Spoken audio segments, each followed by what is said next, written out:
পুজোর প্রথম দিনের ভিডিওতে তোমাদের সকলকে স্বাগত। আমাদের বাড়িতেও যেহেতু সরস্বতী পুজো করা হবে, তো তার জন্যই আমি আর বুনু সকালে ঘুম থেকে উঠে বসে পড়েছি এই জলচকিটার ওপরে আলপনা দেওয়ার জন্য। আমাদের বাড়ির সরস্বতী ঠাকুরটা এই জলচকির ওপরেই বসানো হবে। আর সরস্বতী পুজোর পরের দিন ছিল আমাদের বাড়িতে ছোট্ট একটা অনুষ্ঠান, তো তার জন্যই বাবা বাজার করে নিয়ে এসেছিল। তারপর আমি আর বুনু দুজনে জলচকিটার ওপরে কিছুটা আলপনা দিয়েছিলাম, মানে পুরোটা কমপ্লিট করতে পারিনি, তো অর্ধেকটা আলপনা দিয়ে তারপর আমি আর বুনু দুজনেই চলে গিয়েছিলাম স্নান করার জন্য। তো স্নান টান করে এসে এখন আমরা দুজনে বসে পড়েছি রেডি হওয়ার জন্য। তো আমি বুনুকে রেডি করিয়ে দিলাম, মানে মেকআপটা করে দিলাম। তো তারপর মা চলে আসলো আর বুনুকে শাড়ি পরিয়ে দিল। আর আমি এখানে দাঁড়িয়ে আছি, মার কখন বুনুকে শাড়ি পরানো হবে তো তারপর আমাকে শাড়ি পরিয়ে দিবে। তো আমরা দুজন এখন সাজুগুজু করে এখন চলে এসেছি রাস্তায়। আর আমাদের রাস্তায় বেশ সুন্দর এখানটায় রৌদ্র পড়ছিল, তো ফটোগুলো বেশ ভালো আসছিল। তো তাই আমি আর বুনু কিছু ফটো ভিডিও উঠে নিলাম, কারণ আমার বান্ধবীর আসতে একটু দেরি হচ্ছিল, তো বেকার কতক্ষণ দাঁড়িয়ে থাকবো, তো তার জন্য আমরা বেশ অনেকগুলো ফটো উঠে নিলাম। বেশ কিছুক্ষণ আমার বান্ধবীর জন্য অপেক্ষা করার পর 1:35-এ আমার বান্ধবী আসলো। তো আমরা এখন দুজনে হাঁটতে হাঁটতে চলে যাচ্ছিলাম কলেজে। যেহেতু আমরা সেদিন অঞ্জলি দিচ্ছিলাম না, তো তার জন্যে আমরা এতটা দেরি করে বাড়ি থেকে বেরিয়েছি। জানি না আমরা দুজন কী নিয়ে এত হাসাহাসি করছিলাম। তো হাসাহাসি করতে করতে আমরা পৌঁছে গেলাম কলেজে। আর কলেজে গিয়ে দেখি সবার ততক্ষণে অঞ্জলি দেওয়া হয়ে গিয়েছে। তো তারপর সবার সাথে বেশ কিছু ফটো উঠলাম, কারণ গিয়েছি তো ফটো ওঠার জন্য, ফটো তো উঠবই না। তো আমি যাওয়ার সাথে সাথে সবাই আমাকে ফোন ধরিয়ে দিয়েছে আর বলছিল ফটো উঠিয়ে দেওয়ার জন্য।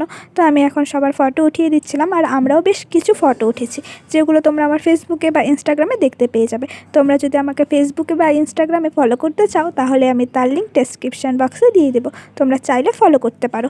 তো আমরা এখন চলে আসলাম আমাদের কলেজে সরস্বতী ঠাকুরটাকে দেখার জন্য। আর তোমাদেরকে আগের দিন ভিডিওতে বলেছিলাম যে সিনিয়র দাদা দিদিরা খুব সুন্দর করে আলপনা দিচ্ছিল, তো সেগুলো তো সেদিন আমি দেখতে পারিনি, আলপনাগুলো আমরা আগেই চলে গিয়েছিলাম। তো এখন তোমাদের সাথে শেয়ার করে দিচ্ছি কেমন আলপনা দিয়েছে, মানে খুব সুন্দর লাগছিল দেখতে। আর ওই জায়গাটা তো মানে 1 মিনিটের জন্য ফাঁকা পাওয়া যাচ্ছিল না, একজনের পর একজন ফটো উঠতেই আসে। এখন স্যার ম্যামরাও ফটো উঠছিল এখানটায়, মানে আমাদের একটা সেলফি জোন বানানো হয়েছিল, তো সেখানটায় স্যার ম্যামরা ফটো উঠছিল। তো তারপর আমরা সবাই চলে আসলাম প্রসাদ খাওয়ার জন্য। তো তারপর খাওয়া দাওয়া সেরে আমরা এখন চলে আসলাম, তা এসে একটু বসে রেস্ট করছিলাম। তো তারপর সবাই বলছিল চল একটু ডান্স করি। তো আমার তো বেশ লজ্জা লাগছিল, কারণ নতুন কলেজে গিয়েছি, তো ডান্স করতে লজ্জাই লাগছিল। তারপর তাও সবাই আমাকে জোর করে টেনে টুনে নিয়ে গেল ডান্স করার জন্য, মানে ইচ্ছে করছিল ডান্স করতে কিন্তু লজ্জাও লাগছিল। তো তারপরেই তো আমাকে টেনে টুনে নিয়ে যাচ্ছে নতুন বউয়ের মতন। তো তোমরা এখন দেখতে থাকো আমাদের ভাঙাচোরা লেভেলের ডান্স।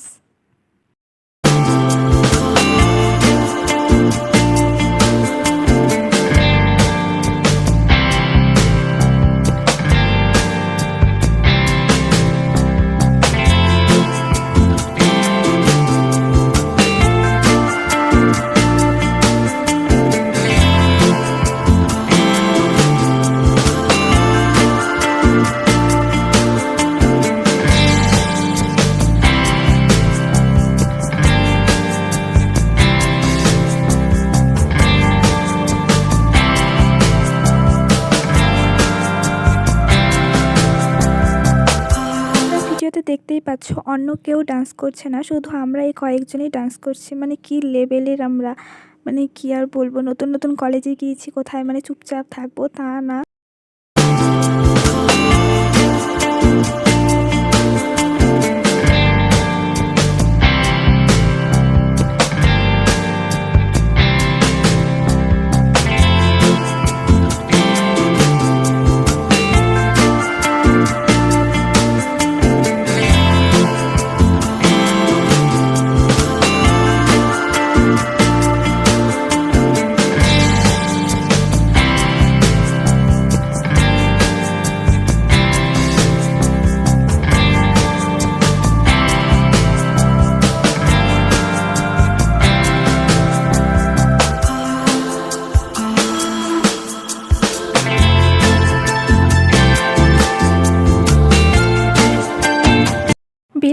কিছুক্ষণ পাগলের মতো নাচানাচি করার পর এখন আমরা সবাই চলে এসেছি ফটো ওঠার জন্য।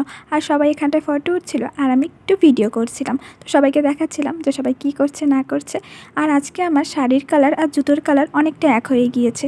মানে জুতোটা পুরোপুরি সবুজ কালার, কিন্তু শাড়িটা পুরোপুরি সবুজ না, সবুজের সাথে একটু হলুদ কালারও আছে। আর আমরা এখানটা একটা ট্রান্সফরমেশন ভিডিও শ্যুট করার চেষ্টা করছিলাম। সেকেন্ড পার্টটা শ্যুট করা হয়ে গিয়েছে, জানি না ফার্স্ট পার্টটা কবে শ্যুট করা হবে। তো দেখতেই থাকো কবে শ্যুট করা হয়। আমি যেরকমটা চেয়েছিলাম যে ভিডিওটা হবে, ঠিক অনেকটা ওরকম হয়েছে দেখে আমি পাগলের মতন আনন্দে আর কি লাফাচ্ছিলাম। আর আমরা এখন চলে যাচ্ছিলাম বাড়িতে। আর সমর্পিতার মোটেই ভিডিও করা শেষ হচ্ছিল না, মানে বয়ফ্রেন্ড নেই সেই দুঃখে, মানে বেচারি কী করছে না করছে তোমরা দেখতেই পাচ্ছ, মানে কি আর বলবো। তো আমরা এখন বাড়ি চলে যাচ্ছি।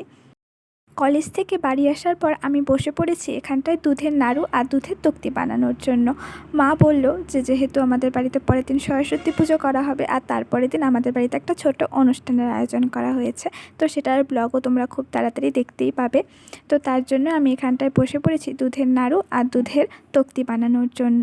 অবশ্যই কমেন্টে জানিও যে দুধের তক্তিগুলো কেমন হয়েছে। এটা একটা সাজের মধ্যে বানানো হয়। ওদিন আবার আমাদের একটা নিমন্ত্রণ ছিল, তো নিমন্ত্রণ থেকে এসে তারপর আমি আর বুনু দুজনেই বসে পড়েছি জলচৌকিটার মধ্যে আলপনা দেওয়ার জন্য। যেহেতু তখন জলচৌকিটা অর্ধেকটাও না, মানে 3/4 এক ভাগ করে রেখে চলে গিয়েছিলাম।